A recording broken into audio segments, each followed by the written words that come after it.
গুণগত ডেটা সংগ্রহের পদ্ধতি, কোয়ালিটেটিভ ডেটা কালেকশন মেথডস। গুণগত ডেটা সংগ্রহের পদ্ধতিগুলি মূলত মানুষের আচরণ, অভিজ্ঞতা, ধারণা এবং মতামত বোঝার জন্য ব্যবহার করা হয়। এই পদ্ধতিগুলির মাধ্যমে বিস্তারিত এবং গভীর বিশ্লেষণ করা সম্ভব, যা সংখ্যায় প্রকাশ করা কঠিন। গুণগত পদ্ধতিগুলি সাধারণত ব্যক্তিগত অভিজ্ঞতা, অনুভূতি এবং অনুভূতির উপর ভিত্তি করে। নিচে গুণগত ডেটা সংগ্রহের পদ্ধতি, তাদের বৈশিষ্ট্য, প্রয়োগ এবং উদাহরণ আলোচনা করা হল। গুণগত ডেটা সংগ্রহের পদ্ধতি। ইন্টারভিউ। বৈশিষ্ট্য। ইন্টারভিউ একটি মুখোমুখি সাক্ষাৎকার যেখানে ব্যক্তিগত বা অভ্যন্তরীণ অভিজ্ঞতা এবং অনুভূতি জানতে প্রশ্ন করা হয়। সাধারণত ওপেন এন্ড প্রশ্ন করা হয়, যাতে উত্তরগুলি বিস্তারিত হয়। ইন্টারভিউটি কাঠামোবদ্ধ, আধা কাঠামোবদ্ধ বা অকাঠামোবদ্ধ হতে পারে। প্রয়োগ।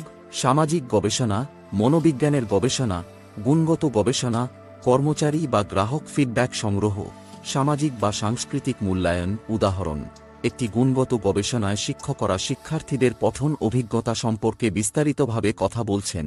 একটি মনোবৈজ্ঞানিক গবেষণায় অংশগ্রহণকারী তাদের মানসিক অবস্থার ওপর বিস্তারিত কথা বলছেন। গুণগত ডেটা সংগ্রহের পদ্ধতি। Focus group. বৈশিষ্ট্য: একাধিক ব্যক্তির একটি ছোট দল নিয়ে আলোচনা করা হয়। সাধারণত 6 থেকে 10 জন অংশগ্রহণকারী থাকে এবং একটি মডারেটর, সাক্ষাৎকারকারী আলোচনাটি পরিচালনা করেন। অংশগ্রহণকারীরা একে অপরের মতামত শেয়ার করে এবং বিষয়টি নিয়ে আলোচনা করেন। প্রয়োগ। বাজার গবেষণা, যেমন পণ্যের প্রতিক্রিয়া বা ব্র্যান্ড ইমেজ বোঝা।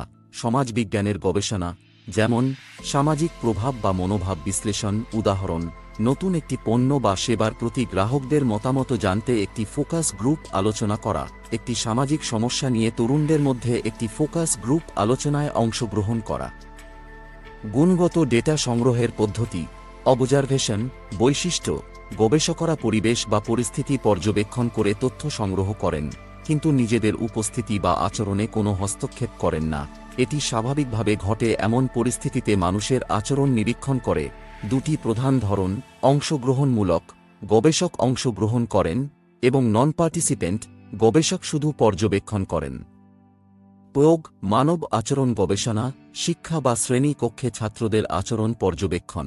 সামাজিক পরিবেশ এবং ইন্টারঅ্যাকশন বিশ্লেষণ। উদাহরণ: একজন শিক্ষিকা তার শ্রেণী কক্ষে ছাত্রদের মধ্যে মতবিরোধ বা সহযোগিতার আচরণ পর্যবেক্ষণ করছেন। রাস্তার উপর মানুষের আচরণ এবং পরিবহন ব্যবস্থার উপর গবেষণা করা। গুণগত ডেটা সংগ্রহের পদ্ধতি। Case study. বৈশিষ্ট্য: এক বা একাধিক ব্যক্তির বা ঘটনাবলীর গভীর বিশ্লেষণ করা হয়। এটি দীর্ঘ সময় ধরে তথ্য সংগ্রহ করা হতে পারে এবং বহু উৎস থেকে তথ্য সংগ্রহ করা হয়। বিশ্লেষণের জন্য বিশেষভাবে নির্বাচিত একটি ঘটনা বা বিষয় নিয়ে গবেষণা করা হয়। প্রয়োগ। ব্যবসা, শিক্ষাবিদ, চিকিৎসা, সামাজিক বা মনস্তাত্ত্বিক গবেষণায়, বিশেষত কোনো নির্দিষ্ট সমস্যার গভীর বিশ্লেষণ করতে ব্যবহৃত হয়। উদাহরণ: একটি কোম্পানির সংকট ব্যবস্থাপনা কেস স্টাডি বিশ্লেষণ। একজন চিকিৎসক বিশেষভাবে কোনো রোগীর চিকিৎসা কেস স্টাডি বিশ্লেষণ করছেন। গুণগত ডেটা সংগ্রহের পদ্ধতি। Narrative research. বৈশিষ্ট্য: মানুষের জীবনের গল্প বা অভিজ্ঞতা সম্পর্কে বিস্তারিত তথ্য সংগ্রহ করা হয়। অংশগ্রহণকারী তাদের জীবনের গল্প বলেন এবং গবেষক সেই গল্প থেকে গুরুত্বপূর্ণ তথ্য সংগ্রহ করেন। প্রয়োগ। ব্যক্তিগত বা সামাজিক ইতিহাস গবেষণা।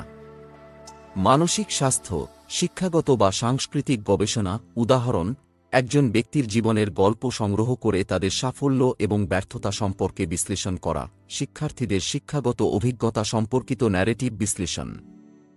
গুণগত ডেটা সংগ্রহের পদ্ধতি। এথনোগ্রাফি। বৈশিষ্ট্য: একটি সমাজ বা সংস্কৃতির বিশদভাবে অধ্যয়ন করা হয়, যেখানে গবেষক সেই সম্প্রদায়ের অংশ হিসেবে কাজ করেন। এটি দীর্ঘমেয়াদী পর্যবেক্ষণ এবং অংশগ্রহণের মাধ্যমে ঘটে। প্রয়োগ। সাংস্কৃতিক গবেষণা, সামাজিক গোষ্ঠী বা জাতিগত গোষ্ঠীর আচরণ ও অভ্যাস।